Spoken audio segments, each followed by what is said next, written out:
Hi there, thanks for joining me today. It's day 2 of our Advent of projects. Yesterday, you may recall, I made this little tag. So today we're going to be making the box for the tag to go on to. So I'm going to put that to one side because that will come into play a little bit later. But first of all, you're going to need a few things. So you're going to need, first of all, a square of paper, or card I should say, and this is Evening Evergreen. Now this measures 4.5 inches square or 11.5 centimeters square, and you score it at 1 inch on all 4 sides or 2.5 centimeters. So again, you can use it for whichever measurements you prefer to use. So the next thing I want to do is to create my base box. So I'm just going to take a pair of scissors and I want to cut into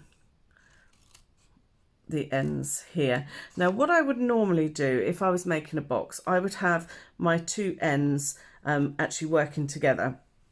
So I would cut here and here, and then my 2 ends would come in and join at these points. But when I'm making this particular project, I like to cut them alternately. So I'm just cutting and turning, cutting and turning. So it's like a wheel, if you can imagine, those blowy windmills you used to have as children. So can you see it's cut at different sides? Okay, now the reason I do that on this particular project is because I want to try and hide my actual joins from the inside so that I don't see them, and if you have them both on one side then it can become quite bulky. So I'm just doing it this way, it just makes that a little bit easier.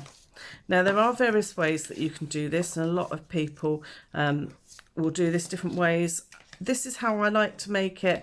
Doesn't mean it's right, it just means that I've sort of played around quite a bit and I have found this the best way for me. So as I say, I don't want these pieces to be shown on the inside because that's my join. So what I'm going to do is actually join my box on the outside because this is going to be covered. So I just find this is a nicer way just to finish the inside of your box. And also it is a lot easier to get your squares because you've got you're keeping this flat. I haven't trimmed this in any way, shape or form like I would traditionally for an inside of a box. So instantly that gives me a really nice square. I'm just going to stick all 4 sides.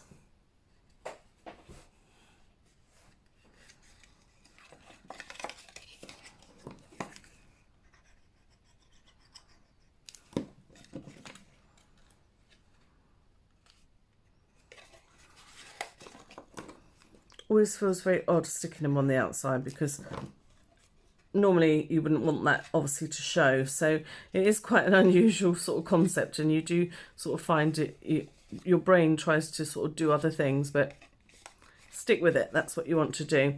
Now sometimes you might get a little bit that sticks up at this point just from the edge. So I always just run my scissors down all 4 sides on those corners and just remove any little bit that might stick up just very slightly. Quite often it's your score line that's sort of sticking up. So that's my little square. So the next thing I want to do is to actually make the box itself. So this is another piece of DSP, and this one measures 5.5 inches high by 11 inches long, or 14 centimeters high by 28 long. So the theme is that it's going to wrap around here. So it's always twice the length to the height to do this particular box. However, if you want to make your box higher, then you would just cut the width higher. So you can really adapt the box to how you want it. You can also, if you want to, make a rectangular box for the base. So you could make something that was a lot wider. So if you had a gift that was required it to be a bit longer. So there's lots of different ways you can work with this. Okay, so now what I want to do is I'm just going to add some tape. So I use double-sided tape. You can use all sorts of tape you want to. You can use glue if you prefer. I tend to use a little bit of both. So I'm going to use tape and a little bit of glue.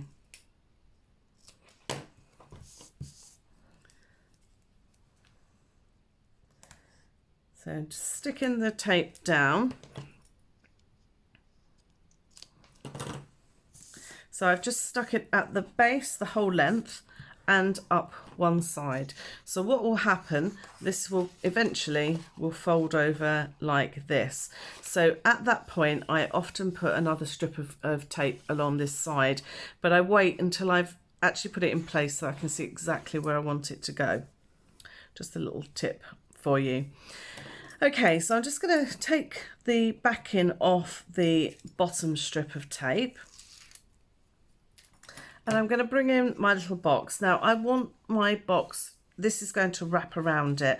So what I like to do is to start with my box roughly in the center. Don't worry too much if it's not exactly in the center, but you want it as close as you can get it. But I'm just eyeballing this. And I'm just making sure that that is stuck down. Now, as I said to you, I didn't have, I've only put tape at the bottom there. So I'm just going to run a little line of glue just near that top section just to hold it in place. Okay, and now what I want to do is I want to fold this around and then fold the other side around. So I'm going to, again, add a little bit of glue. I'm going to add it to my box this time, and a little bit down those sides. And I want to wrap this. So you notice I haven't scored it. I'm literally just wrapping, making sure that end is level with the base of my box. Stick it in place. I find the combination of wet glue and dry glue is really helpful because the tape instantly sticks it in place, whereas the glue gives you that little bit of sort of wiggle room really. So again, I'm just going to do this across halfway because I'm only going halfway across here. Just going to pop that into place and let that stick tight. So you can see instantly that's starting to form a shape. Now what you don't want to do is you don't want to fold it because you want it to have a natural sort of baskety box type thing. So obviously I now need to fold this up. So I'm going to glue this side as well. Just let it find its natural sort of where it wants to go. Just going to pop my hand in there. Okay, and then eventually I'm going to fold this over here, and then this is going to glue along this edge. Okay, so I tend to sort of wait and then I use wet glue along that edge. That's just the way I prefer to do it, but it's entirely up to you. So I'm just going to fold that over.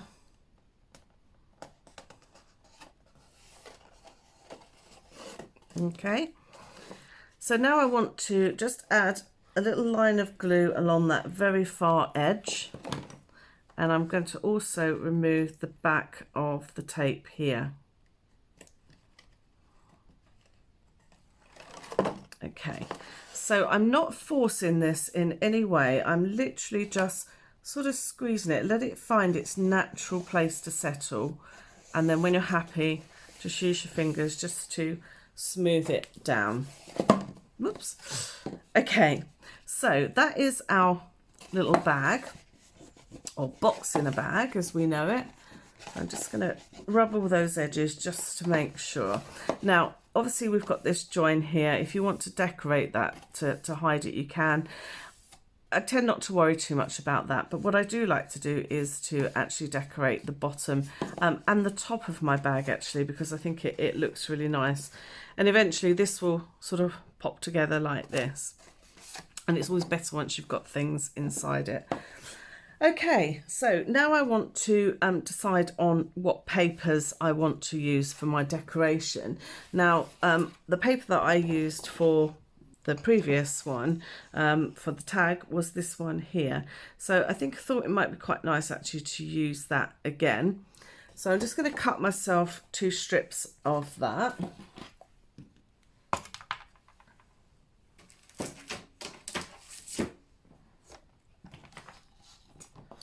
So I'm hoping that this is still 11 inches long, because that was the, I took the 1 inch off the end, didn't I? Yes, it is. Okay, that's fine.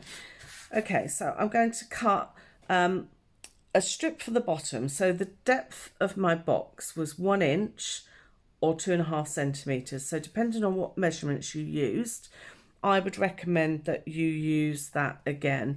So I'm going at 1 inch, and this is going to sit around the bottom here. And I'm also going to do one at the top, but I don't want it quite so deep. So I'm going to go for, I think, 3/4 of an inch or 2 centimetres.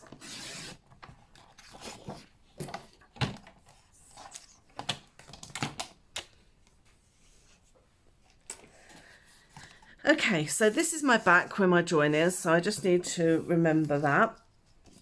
And what I'm going to do is I'm going to start with my top, and when I do this, again, I tend to start at the middle and then work around, and then you'll find pretty much that it will find the same sort of level to where you were.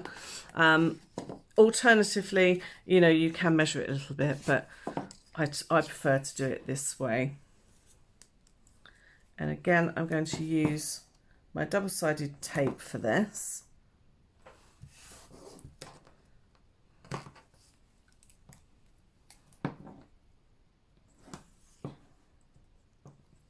Oops.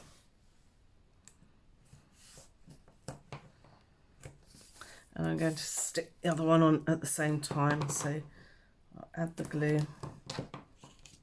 I love the reverse of this paper as well, because it's got a sort of ombre effect the whole way through it. It's really gorgeous.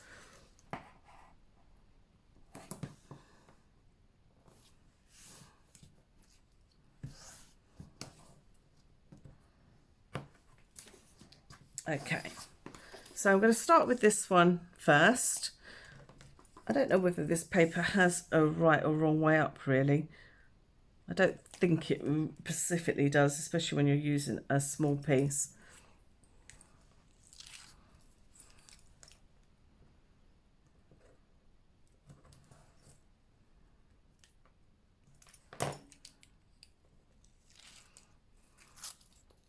Okay, if you prefer to peel a little bit of the backing off at a time, if you want to do that, that's absolutely fine. I tend to just peel it off and just work very carefully with it, but I understand if you obviously want to do it in sections. Okay, so I'm finding roughly my centre, and I'm going to glue this to the front of my bag. Okay, so I'm going to work this one first because this one overlaps here.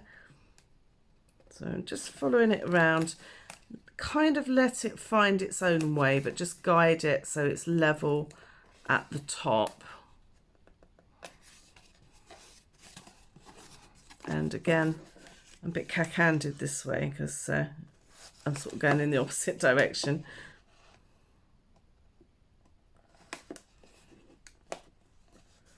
There we go.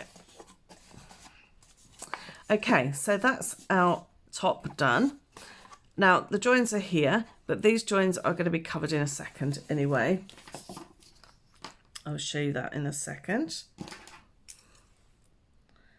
Again, just peel the reverse off your paper.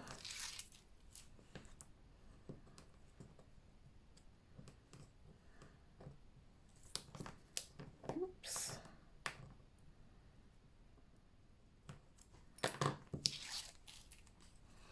And again, just check where your reverse is. Stick it roughly halfway. So you could use a border punch or something if you wanted to add a sort of decorative edge. I like to just literally just use the paper because I think the contrast of the papers are so beautiful that I think it kind of does that work for you. There we go. Okay, so that's our front and back. As I say, this is going to go together like this in a second. So it makes a really nice size sort of little pouch really. Now we've been making these boxes for years and years, and we used to have a tab punch which was really good for the top of this, but we don't have that anymore, so you have to sort of come up with alternatives for these things. So I'm using one of our label punches here, and I'm just going to punch 2 of them, and I've gone for the contrast again, so I've gone for Evening Evergreen. This punch has had a lot of use, as you can see. Okay, so now that I've punched those out, what I'm going to do is just cut them in half. Now, it's quite difficult to see exactly where half is. In the UK, they're about 6 centimetres, so I'm just going to eyeball it really. So what I want to do now is to put these back to back, and I just want to trim any excess. I want them to be even, okay? So I'm just going to trim any excess away. I'm going to do the same again.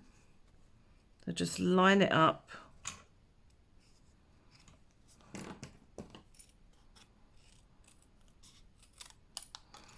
And then finally one more time, so that I know that all 4 are exactly the same size.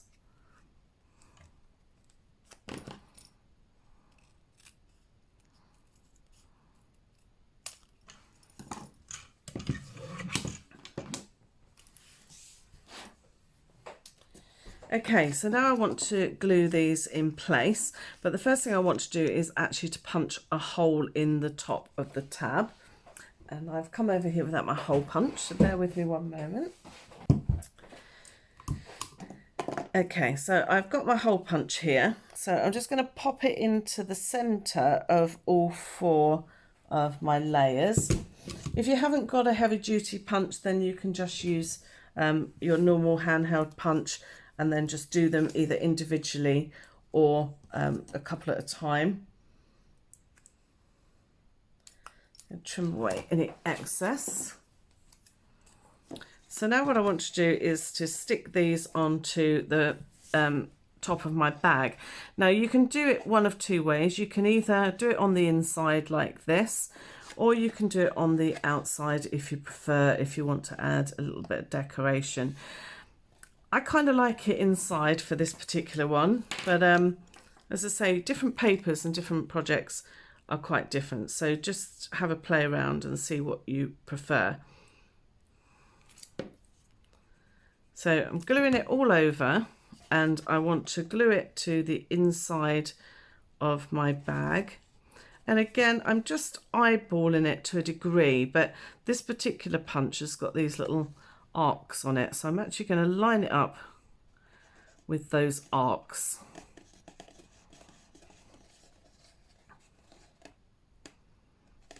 Just try and get it as central as you can. I'm then going to take another one,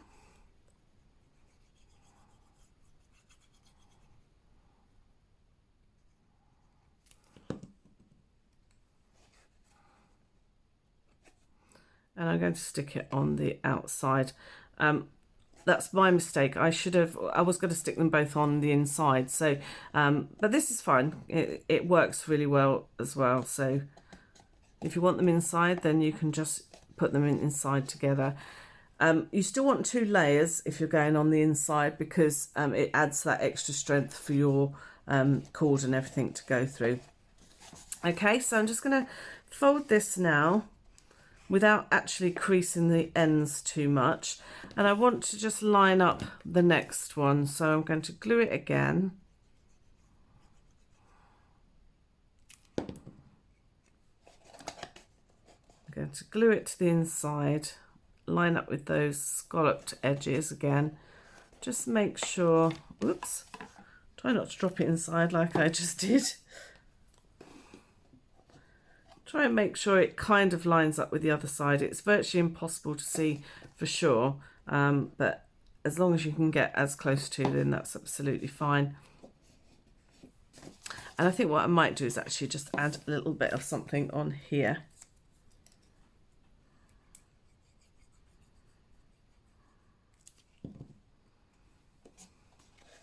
I like to keep the dark contrast because I think it kind of adds to the actual sort of overall feel of it. But what I might do is just to add a little bit of the darker DSP to this. Actually, I'm not sure it does need it. No, I'm going to leave it as it is. I have just got a little bit of glue in there, I can see. So I'm just going to take my glue remover. Just gently remove any excess. That was my fault because it was on my finger.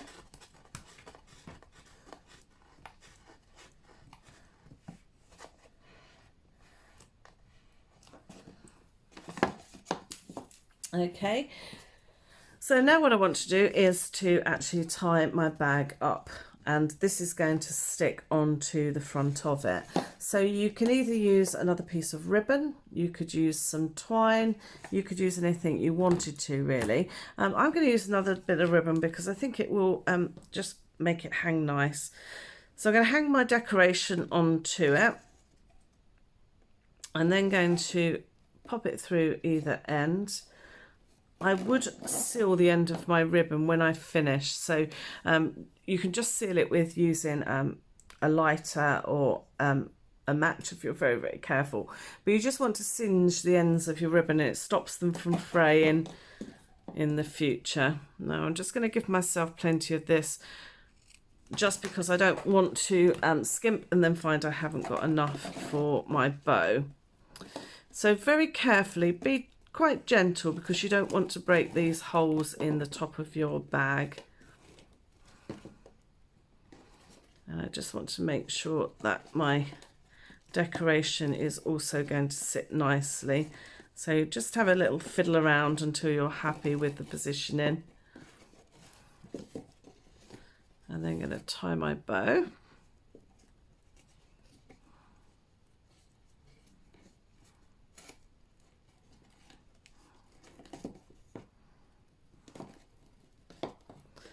And there you go. So I'm just going to pull those to the front and also pull my bow a little bit to the front. So don't be afraid to sort of fiddle around with it. You can spend hours titivating a bow. But I'm not going to worry too much just at this moment because I haven't got my gift in it yet. So there'll be plenty of time for that later on.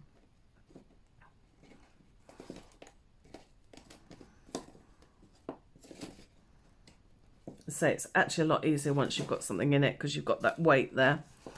Right, okay, so that is our little box in a bag.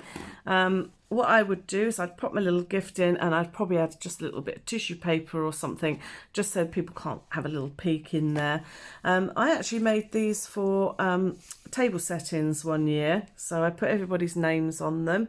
I think I might have made them a little bit shorter, but I added some little sort of table gifts. So they had some chocolates, I think they had a little key ring in them, just little bits and pieces really, but they make really nice sort of little gifts. And as I say, you can make them as big or as small and as tall or as short as you want them.